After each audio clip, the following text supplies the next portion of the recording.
biar tahun pertama itu untuk mewujudkan dalan halus itu kami harus utang daerah, lobby ke pusat, lobby ke provinsi. Karena keterbatasan anggaran yang kita miliki. Mungkin satu-satunya kabupaten di Jawa Tengah yang tahun pertama pemerintahan berani utang mungkin Blora. Itu saya hampir 210 miliar. Terus kita lobby impres jalan daerah dari pusat hampir 100 miliar. Dari Pak Gub juga memberi kami. Nah itu dari tahun pertama kita hampir 450 miliaran lah itu membangun jalan itu. Nah itu yang kita lakukan di tengah-tengah situasi keuangan yang ya tidak baik-baik saja. Ya terbatas gitu ya. Kami berinovasi namanya kotak stomat. Bagaimana teletong-teletong tadi itu dikumpulkan di suatu tempat di masing-masing rumah masing-masing, dikasih perlakuan. Nah, itu atas bimbingan PPL, pendamping dan sebagainya, sehingga pupuk ini teletong tadi yang semulat itu tidak bermanfaat menjadi sesuatu yang bermanfaat. Dan itu kami daftarkan ke Kemendagri, akhirnya menjadi kabupaten terinovatif ketika itu.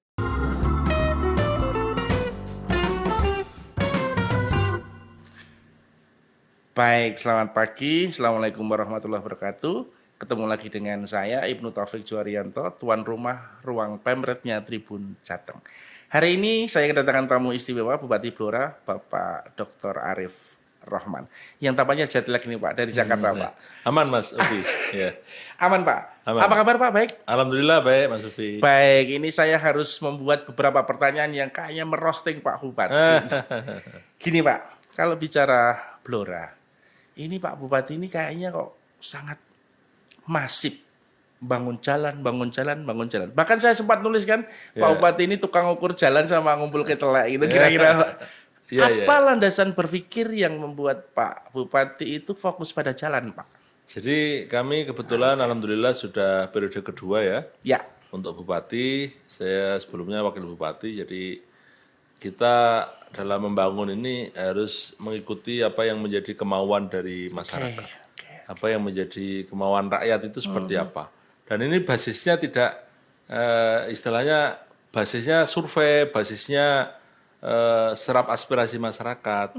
Ketika kami kemarin diamanai di periode kedua, kami terus terang periode pertama kami tagline-nya dalan halus, banyune lancar terus. Dalan halus, banyune lancar terus. Oke.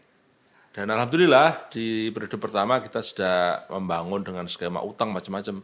Ketika periode kedua, kami ketika mau maju dan tanya kepada rakyat, apa yang menjadi harapan rakyat? Nah, mereka ketika kita survei, ya melanjutkan pembangunan jalan yang sudah dari periode pertama.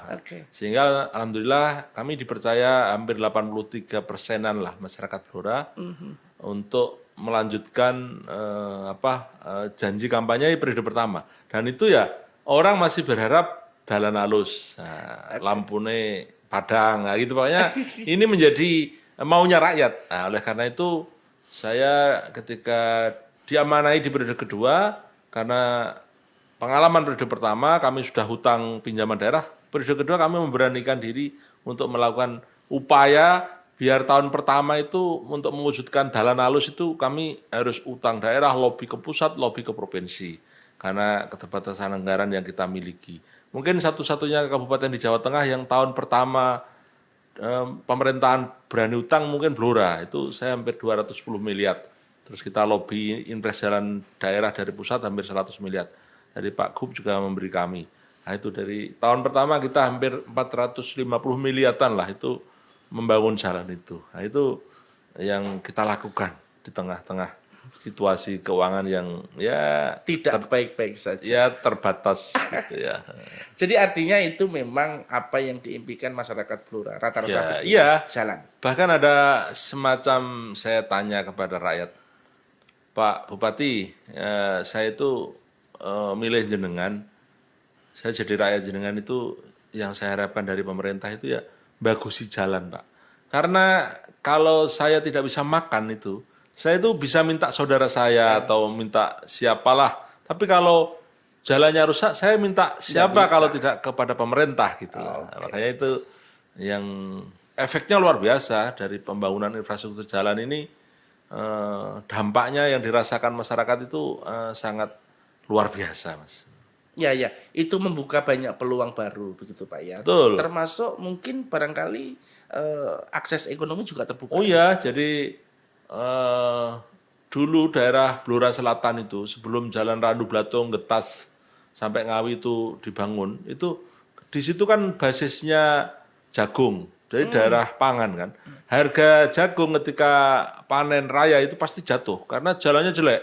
Tapi begitu sekarang kita bangunkan jalan itu, efeknya harganya jadi stabil karena para pembeli kan mudah akses ngirim transportasi ke sana.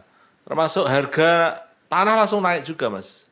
Sehingga efeknya NJOP naik, pasaran tanah naik, sehingga otomatis pajak naik. Nah, ketika kita menaikkan NJOP atau pajak, kondisinya jalannya rusak, pasti kita bahasanya mesti dipisoi sama masyarakat gitu.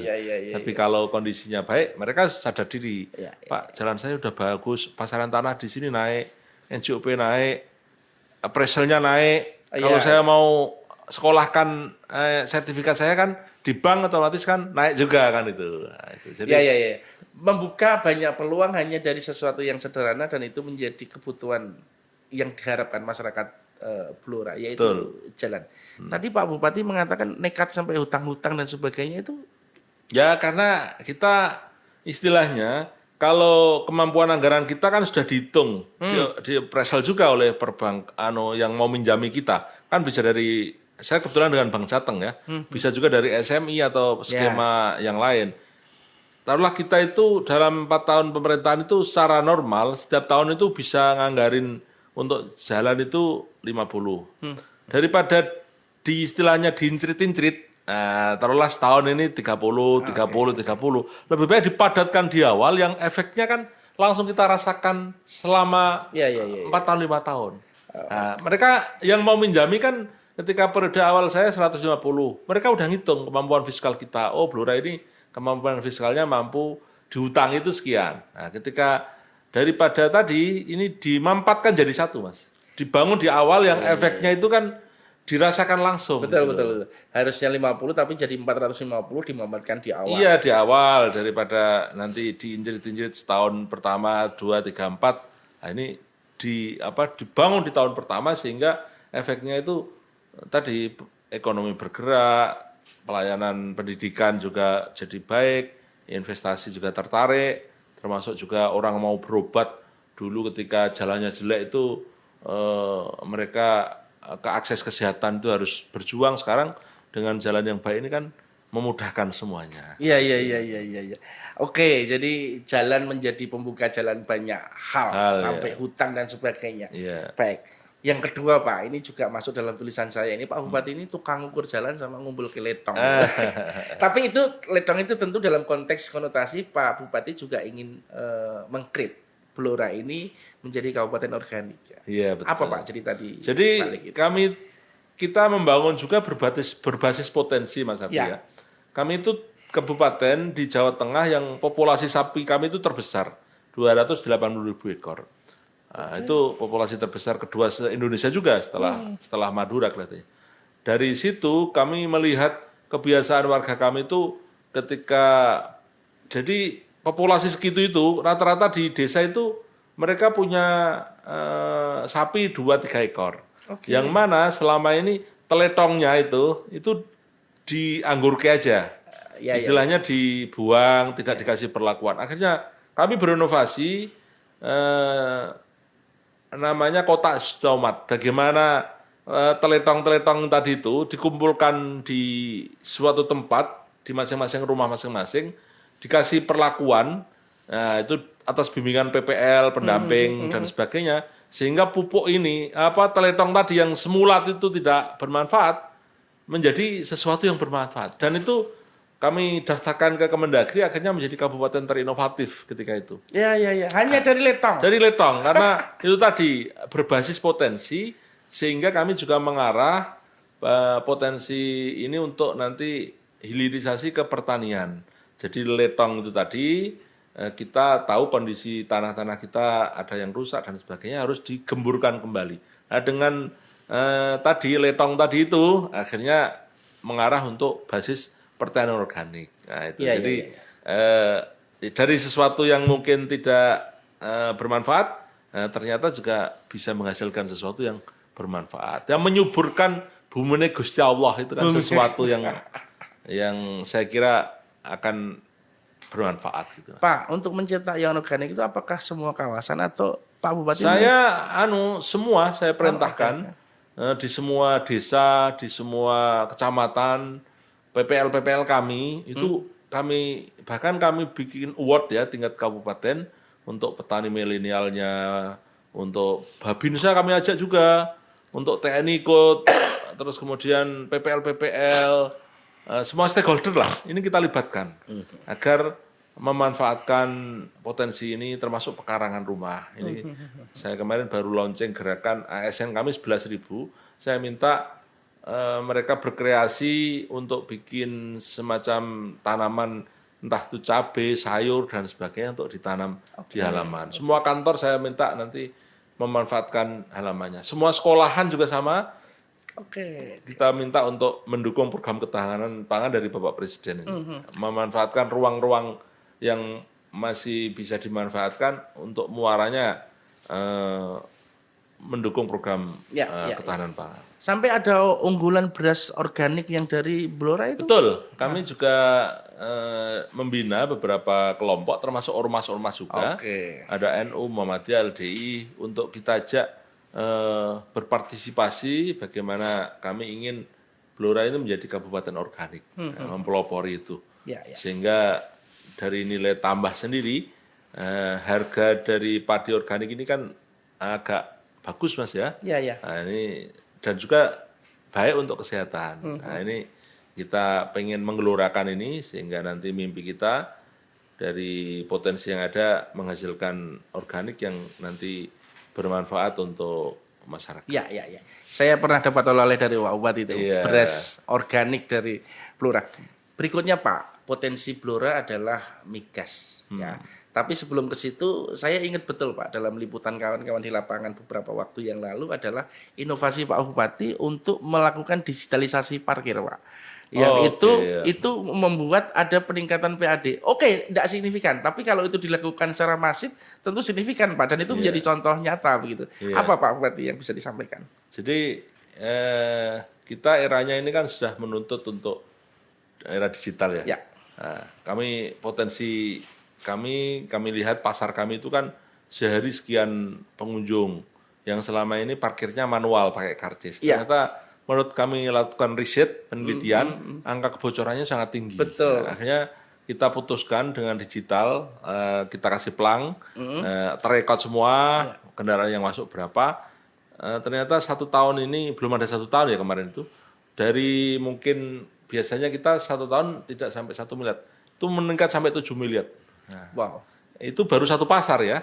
Nah, kalau nanti kita kembangkan ke pasar-pasar yang lain, ini tentunya di tengah keterbatasan anggaran yang kita miliki, daerah harus bagaimana kami kajian, kami menggandeng berbagai pihak IPDN, kita ajak untuk memetakan kira-kira potensi PAD kita itu apa. Dan memang basisnya harus digital, karena terekod semua itu. Kalau masih manual kan orang masih bisa membohongi. Kalau digital kan terekam kendaraan hari ini masuk di pasar itu berapa, hari ini pendapatan berapa, termasuk juga nanti untuk pajak restoran, pajak warung, pajak hotel, itu juga kita akan menggandeng untuk di digitalisasi juga. Semua bisa terekod gitu ya. Itu baru satu contoh kawasan atau parkir Pak.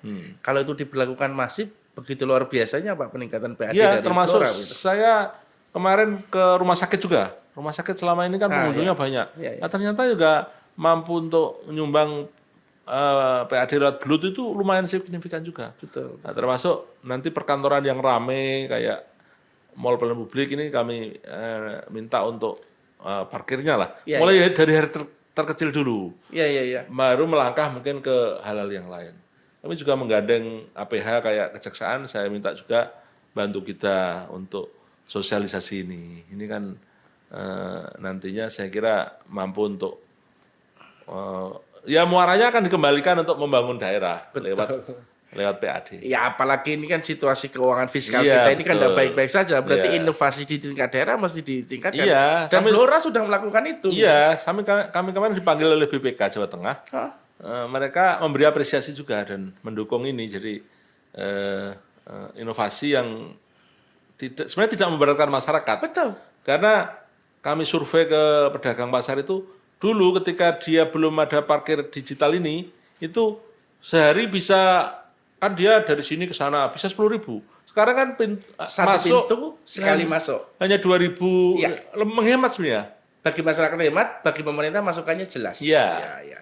Tidak hanya BPK Pak, ini saya quote, ini bukan hanya BPK yang memberi apresiasi. Tribun Jateng memberikan apresiasi atas inovasi itu. Kita paham situasi fiskal kita tidak baik-baik saja. Inovasi seperti Blora mestinya menular kepada teman-teman daerah yang lain. Iya, Kira-kira gitu, Pak. betul. Oke. Ada beberapa bupati teman kami yang sudah studi ke kami untuk belajar soal Nah, itu kan bukti apresiasi, Pak. digitalisasi parkir ini gitu loh. Keren. Di situasi ini Blora keren. Nah, saya balik ke potensi migas, Pak. Ya, kita tahulah kalau dana bagi hasilnya barangkali masih kecil ya untuk daerah. Apa upaya yang dilakukan Pak Bupati untuk agar dana bagi hasil itu juga kembali ke masyarakat Bloranya lebih banyak, Pak? Jadi kita potensi Blora itu selain sektor pangan, tadi kita populasi sapi terbesar di Jawa Tengah, kita ini jagung nomor 2 di Jawa Tengah, nomor 5 untuk padi. Kita juga potensi migas Blora itu daerah penghasil minyak dan gas. Terbesar di Jawa Tengah barangkali ya? Jawa Tengah kita terbesar, Ya. penghasil ya. Ya. Kalau pengolah Cilacap, jumlahnya di Cilacap. Jadi kita kemarin dapat dana bagi hasil itu sekitar 130 ya di 2025. Di 2026 ini karena kepotong TKD tinggal 60, hampir 50% lebih dipotong. Tapi kita berupaya nanti untuk melobi yang DBH ini. Tapi di sisi lain kita juga ada Permen 14 itu mengatur tentang legalisasi sumur-sumur rakyat. Yang mana di Blora ini hampir 2000-an lebih lah sumur-sumur rakyat yang tanda kutip mungkin pengelolaan selama ini masih ilegal, nanti kita Konvensional, legalkan. ya barangkali ilegal ya. Dalam rangka mendukung program pemerintah Pak Presiden untuk menaikkan lifting migas. Jadi sumur-sumur rakyat. Dan itu efeknya saya kira bagus menyerap tenaga kerja. Kalau satu sumur bisa mempekerjakan 10 saja, nanti ya tidak harus ribuan ya, harus ratusan sumur aja itu mampu untuk menyerap tenaga kerja. Dan dari data yang dikeluarkan oleh BPS, dengan optimalisasi sektor minyak, migas dan pangan ini bisa menjaga pertumbuhan ekonomi kita. Ya, kita masih di angka 6%, itu kan masih bagus lah. Nah, itu dari sektor ini. Jadi kita optimis, fokus di bidang pangan dan energi ini yang akan kita lakukan. Mohon maaf Pak, ini mungkin tabrakan ya antara kewenangan kabupaten sama provinsi karena urusan SDM ya. Ini Pak Bupati berpikir ya bahwasanya masyarakat yang mengolah sumur itu kan sebenarnya harus dimaknai sebagai mereka adalah berikhtiar atas kekayaan di bumi yang milik Tuhan yang dikelola.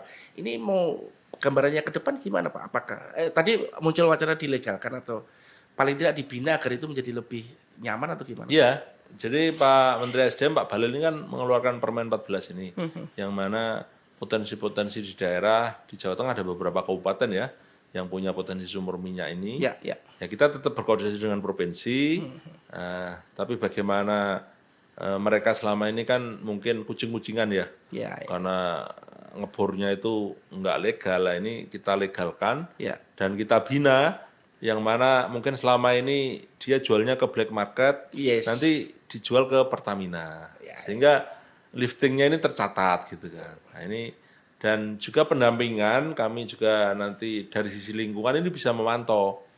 Nah ini harus safety-nya kayak apa. Betul. Nah, ini yang artinya butuh pendampingan, butuh perhatian. Iya, makanya itu dikelola oleh BUMD, koperasi sama UMKM.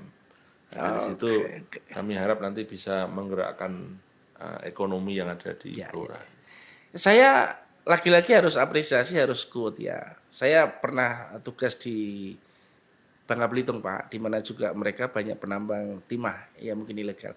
Tapi bagi penambang rata-rata sebenarnya mereka memaknai yang mereka cari adalah kekayaan milik Tuhan yang mereka cari dengan sewajarnya begitu kira-kira. Nah, menurut saya pendampingan, pengelolaan dan kemudian agar ini menjadi aman dan lingkungan juga aman adalah langkah yang menurut saya bagus Pak. Meskipun ada irisannya kewenangan antara provinsi sama kabupaten. Baik, terima kasih Pak. Selanjutnya Pak, ini tentu kabupaten atau daerah harus menjabarkan kebijakan pusat Pak. Saya mau tanya soal MBG Pak. Bagaimana? Ya, jadi kami tentunya akan mendukung apa yang menjadi program prioritas pemerintah pusat, Bapak Presiden maupun Pak Gubernur.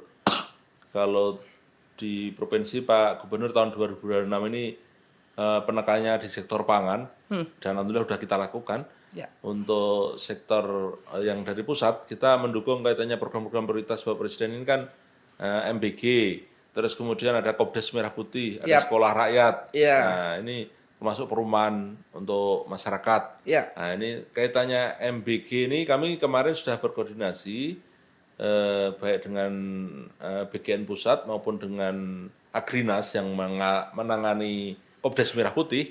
Jadi kami dari semua desa kelurahan di Blora ini, Kopdes Merah Putih kami sudah mencapai 75%.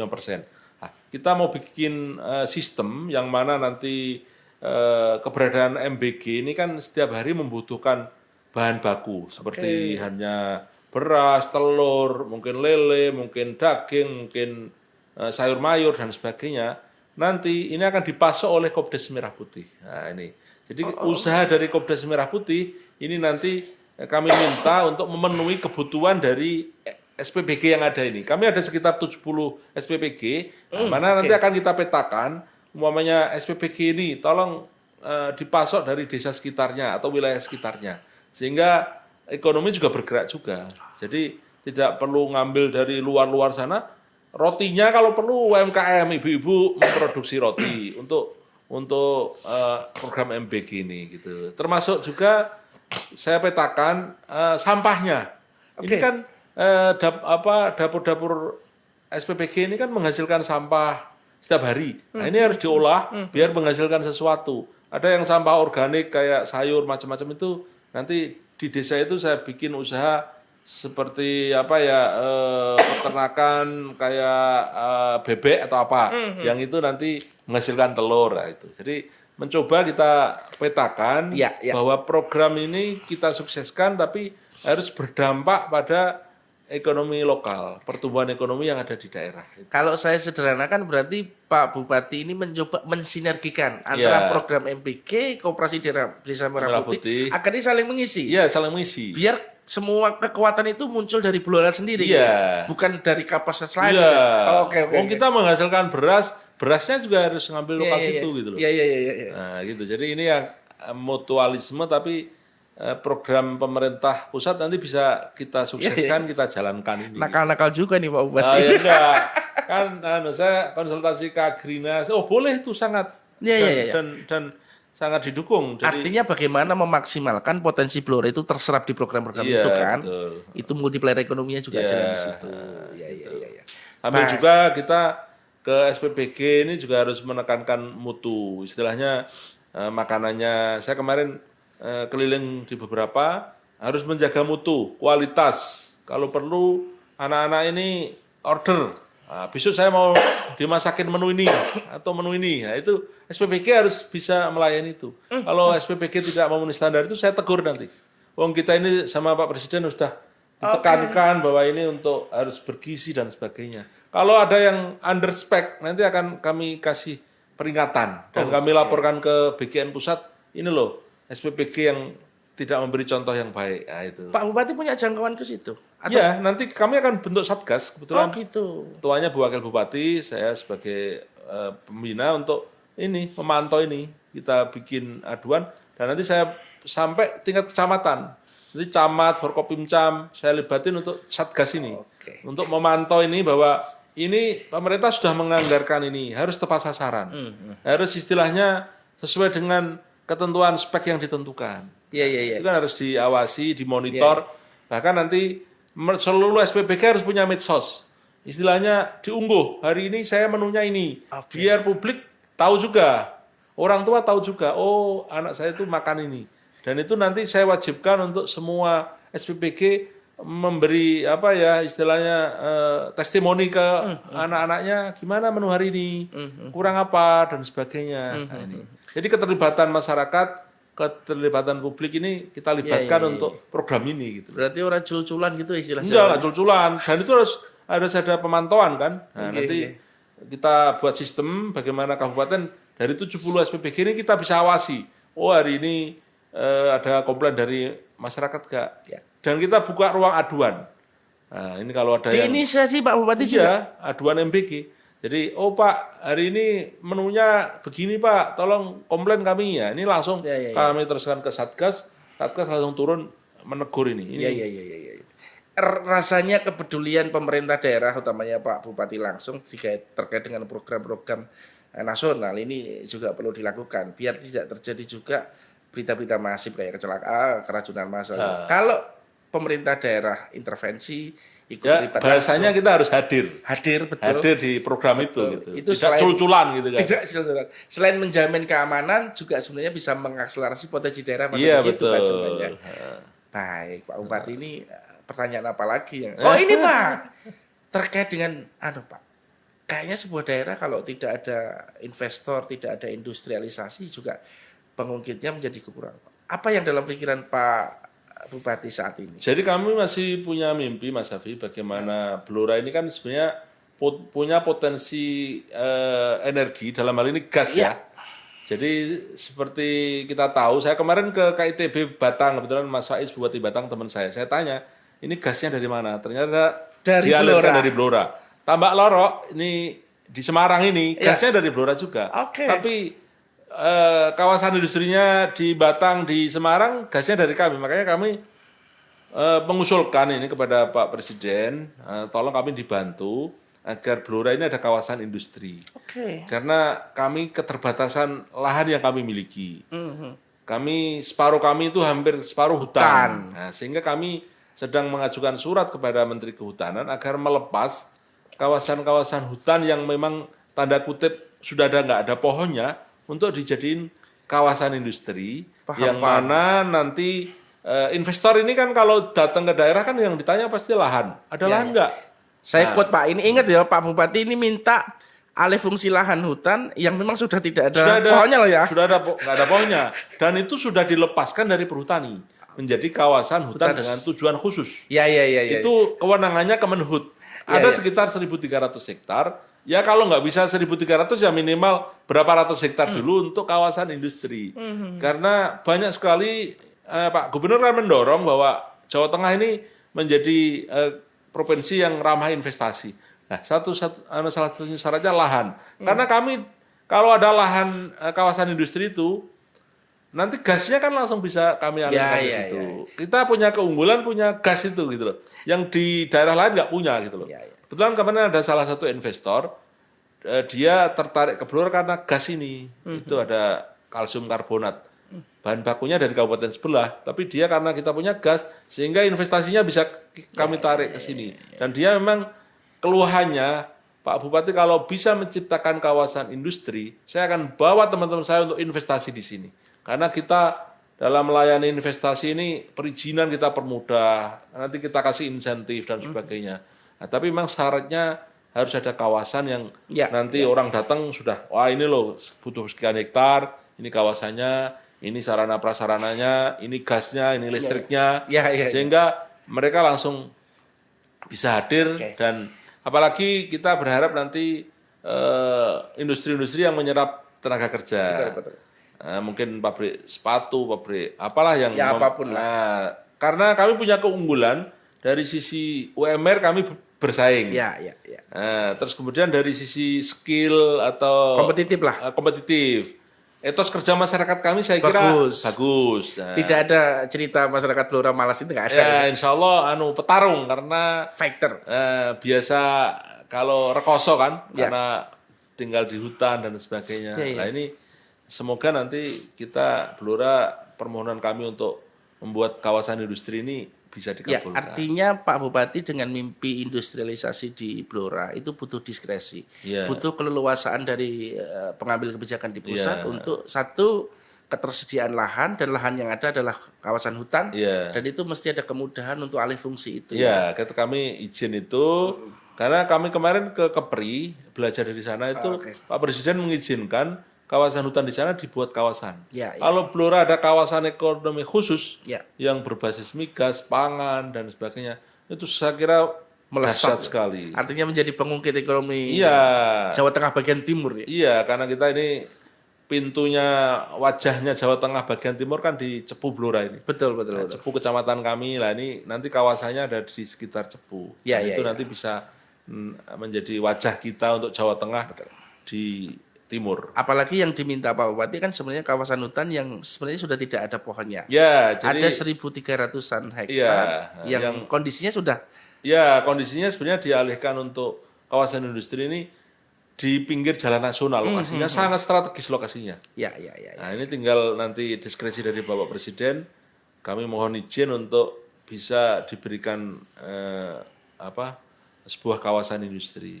Baik, kita bantu nanti Tribun Jateng bagaimana untuk mengakselerasi Blora punya kawasan industri gitu. Pak, terakhir ini kayaknya Pak. Problemnya sama Pak di mana-mana. Ini keterbatasan transfer daerah dana Pak. Apa yang dirasakan Blora dan apa strateginya Pak? Jadi kita tentunya harus memanfaatkan potensi-potensi yang kita miliki untuk kaitannya meningkatkan PAD yang saya sampaikan tadi. Ya. Di sisi lain kita juga melakukan efisiensi penghematan dalam segala lini. Kalau dulu rapat itu ada snack, besok cukup aqua gitu kan. Kita kan bawa snack masing-masing kan gitu kan. Nah, termasuk juga saya minta semua UPD untuk terus berinovasi. Kira-kira yang bisa menggerakkan ekonomi itu kayak apa? Kemarin kami ada gerakan ASN berbelanja di pasar tradisional. Kalau 11.000 ASN, kalau satu ASN 50.000 aja, itu spending untuk menggerakkan ekonomi di pasar kan itu membantu masyarakat. Jadi kekuatan kita harus kita kelola dengan baik, sambil juga kita potensi tadi kami menawarkan untuk hilirisasi seperti halnya pabrik pengolahan pabrik pakan kita itu jagung terbesar kedua. Nah, terus kemudian kita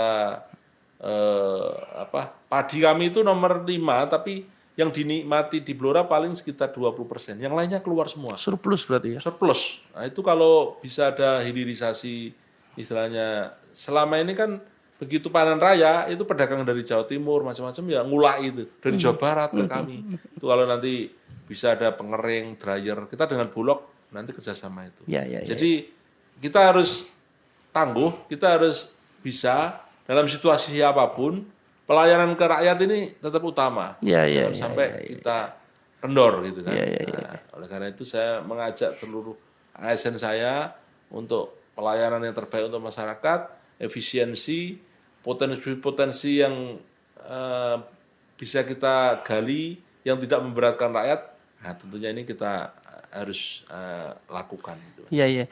Tadi saya tertarik pada satu kalimat. Pak Bupati menganjurkan ASN untuk belanja di pasar tradisional. Artinya Pak Bupati masih berpikir bagaimana menyelamatkan pedagang tradisional dan pedagang pasar. Ya, karena ekonomi real rakyat ya ada di pasar ini. Sehingga kita ingin bahwa nanti dari pasar ini akan bisa menggerakkan ekonomi kerakyatan kita. Iya. Saya kemarin awali ajak seluruh, saya gilir ya minimal seminggu sekali hari Jumat lah.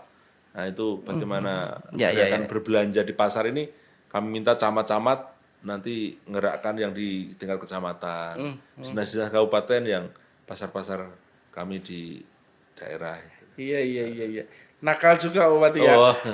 Intinya bagaimana memaksimalkan situasi dan kondisi dengan segala keterbatasan. Ya intinya potensi yang ada di Blora harus berputar di Blora, jangan sampai keluar. Kira-kira begitu kan Pak? Karena ASN ini kan salah satu orang yang beruntung Mas ya. Digaji oleh negara dan sebagainya. Ya mereka harus kembali untuk bagaimana bermanfaat untuk masyarakat. Kayaknya kita harus akhiri Pak. Tapi siap Mas Hafi. Apa kira-kira? Wah nanti masih ada next berikutnya, kita belum ngomong soal kesenian, kebudayaan, pariwisata, kuliner. Ini yang menjadi pengungkit juga. Kalau itu harus datang ke sana. Harus hadir ke Blora, Mas Hafi nanti saya gaeti langsung. Kita lihat potensi kesenian kita, kebudayaan kita, bahkan bocorannya ini kami ingin barongan nanti ke UNESCO. Oh iya, saya dengar itu Pak. Ya itu nanti Saya dengar itu. Tribun harus mengulik ini. Jadi sudah ngopi santen, nanti kulinernya saya tunjukkan. Biar orang datang ke Blora dengan kesenian, kebudayaan kulinernya. Kalau perlu kita buat event yang bisa mengungkit hal ini. Baik, berarti nanti saya balas dendam ketika Pak Bupati kesini, saya yang ke Blora. Ya, langsung Kita on the ngomong spot. soal salah satunya adalah budaya Budaya, seni, barongan yang UNESCO. iya, Oke. terus kemudian nanti ada kuliner. Nah, masih banyak lagi potensi yang untuk mengenalkan Blora ini. Siap. Baik Pak Bupati, saya harus closing. Terima kasih teman-teman. Saya tuan rumah Ruang Pemret Tribun Jateng hari ini bersama Pak Bupati Blora, Pak Arif Rahman. Saya kira banyak yang diceritakan beliau dan saya harus apresiasi Blora inovasinya luar biasa. Berangkat dari ngukur jalan Lumpur Letong, ternyata inovasinya luar biasa sampai digitalisasi parkir dan efeknya macam-macam. Pak Arif Rahman, terima kasih. Terima kasih Pak kehadirannya. Raffi. Salam Selalu. untuk teman-teman Oke. Tribun. Assalamualaikum warahmatullahi wabarakatuh. Kita ketemu di ruang Pemret selanjutnya. Matur suwun.